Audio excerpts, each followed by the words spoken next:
Okay, today we're going to graph sine and cosine, and I think Miss Almond had graphed with you all last year, so you might remember some of this, maybe more than I think you do. So let's just see how it goes. This is the sine function in all of its glory, and we are not going to get to all the pieces of it until later next week. So today we're just going to focus on the a and the d value.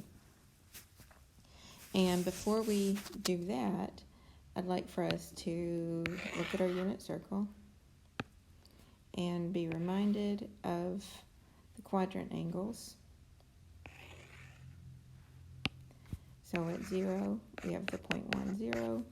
At pi over 2, we have 0, 1.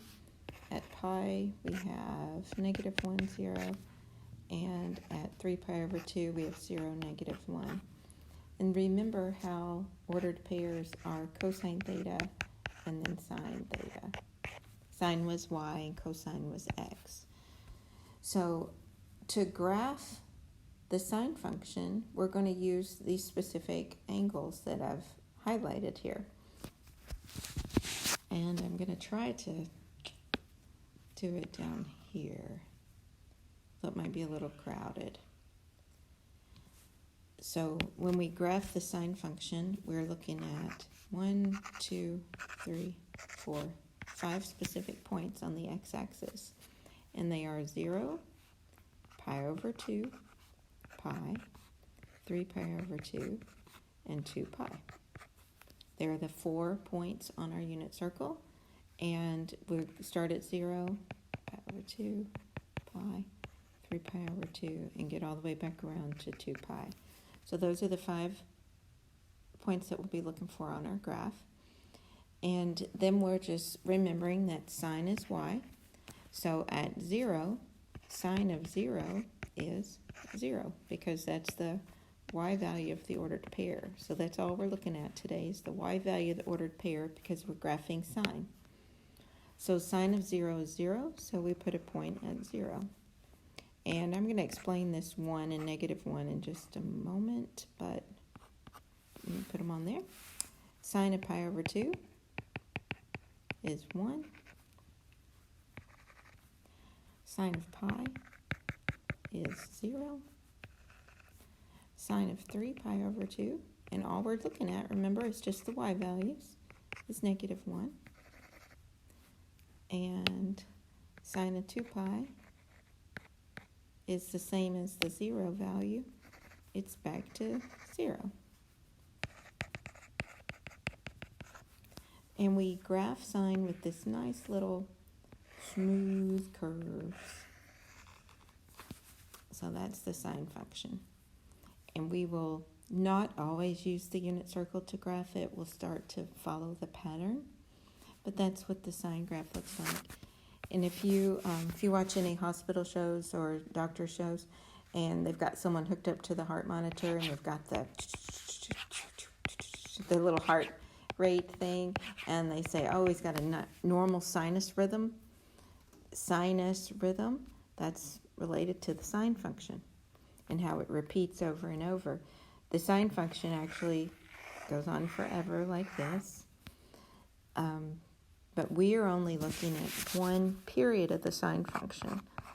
Period is the length on the x-axis, I guess I'll say.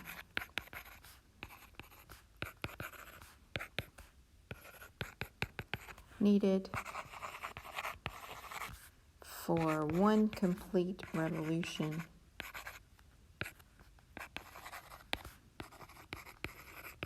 of the sine curve.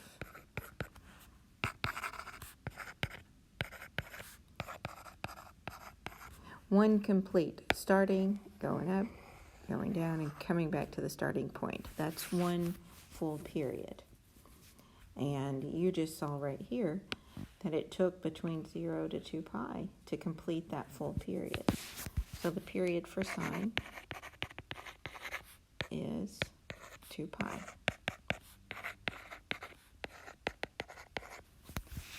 Okay, So let's look again at this y equals a. Right now we're just going to look at the a sine x. The a value, it's the value that's multiplied by the sine. A is the amplitude. And the amplitude of the graph, technically it's half the distance between the highest point and the lowest point, but I just like to say the amplitude of the graph gives the maximum and the minimum values on the y. So back here, we were graphing y equals sine of x, just the parent function, the most basic form of sine of x, and it had a 1 really in front of it, so that gives me my highest and my lowest values, 1 and -1. I'm going to go up 1 and down 1, and that's called the amplitude. So let's graph with the amplitude for a minute. Let's do y equals 2 sine x. So when we sketch our graph, we are going to do the amplitude up 1, up 2, down 1, down 2. So that's our max and our min values. And then we have 1, 2, 3, 4, 5 values on the x-axis, and they are 0, pi over 2, pi, 3 pi over 2, and 2 pi. And then the way sine graphs is sine starts at, we call this the midline. It starts at the midline. At the next x value, it hits the high point. The next x value, it's back to the midline. The next x value, we're at the low point. And then the last x value, we're back to the midline. And that's just the pattern for sine, always. Sine always follows that pattern. And this is my biblical integration. The sine curve sort of looks like a little snake. And sin entered the world with the serpent in the Garden of Eden. And sine looks like the word sin. So the sine curve always looks like a little snake. Okay. Now let's break for a second and let's graph the cosine curve.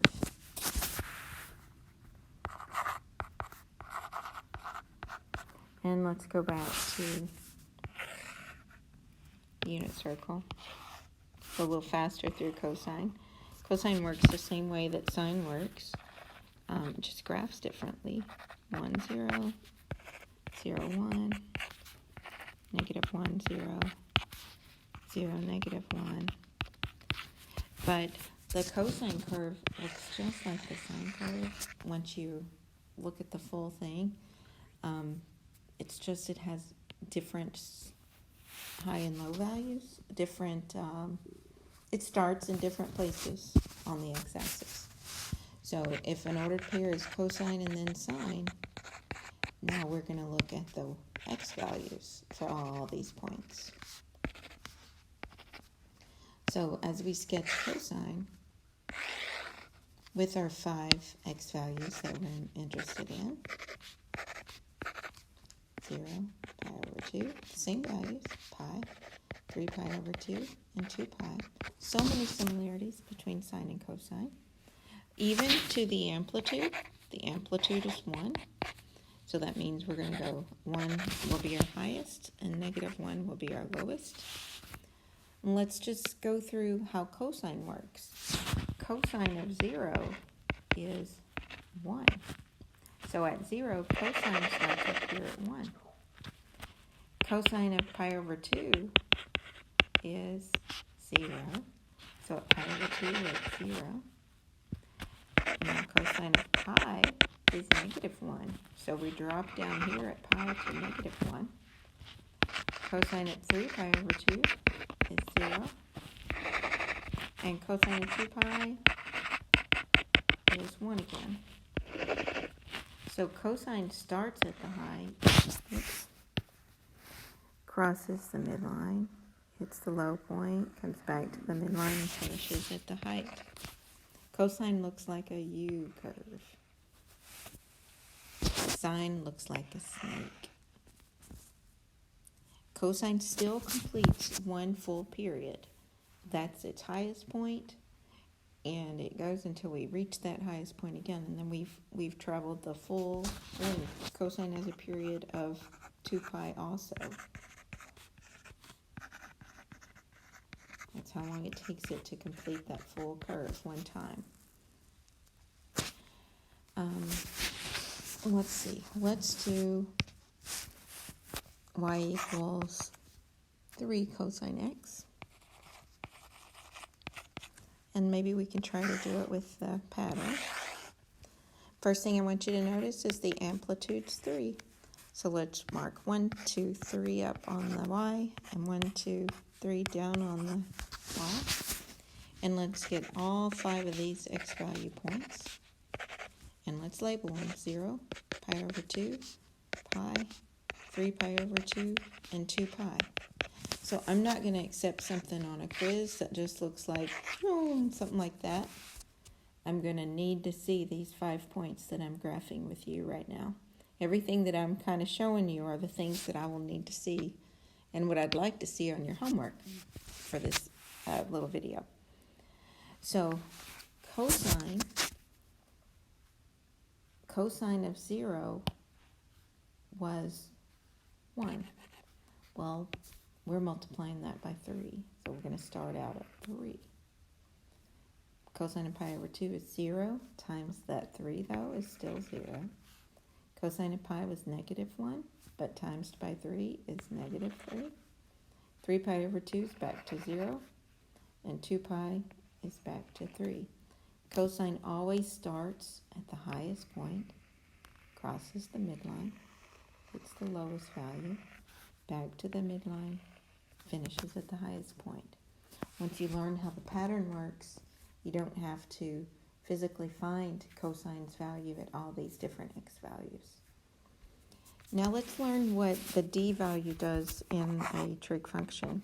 Oh, I forgot to tell you, cosine looks exactly like sine for the full function. So let's go back to sine, and let's do y equals sine x plus 2. That's the d value. D is 2. Amplitude is still 1. D is the midline value.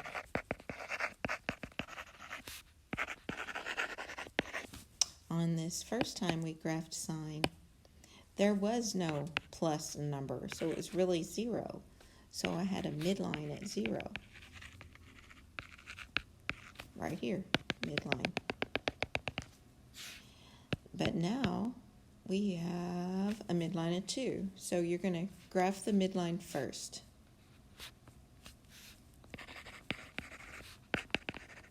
Oops. Let's move midline first. Then mark the amplitude. So if we sketch it, I have a midline at 2, so we're going to go up to 2. We're going to do a dashed line all the way across. That's marking our midline. The amplitude is 1, which means we go 1 above that, and we go 1 below that for our high and our low.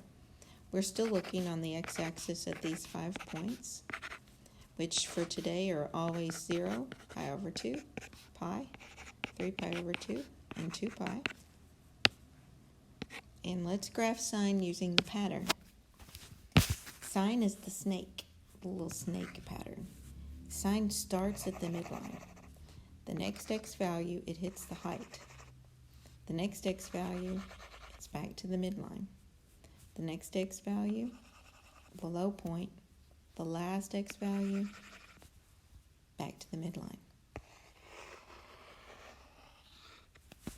So that is that graph. And cosine with midline shifts does the same thing. I want to do one more, I guess. Let's do y equals 4 cosine x plus 1. Put amplitude and midline shift together. Amplitude's 4. Midline d value is 1. I want you to take care of your midline shift first. Oops. So go to 1, make a new midline for us. And then let's do the amplitude. 1, 2, 3, 4 above that puts us at 5. 1, 2, 3, 4 below that puts us at -3. This is our height at 5 and our lowest point at -3. And label your x-axis with those same values, pi over 2, pi, 3 pi over 2, and 2 pi. Don't forget 0. 0 is our first one. All right. Cosine's pattern is the U. So cosine starts at the highest point,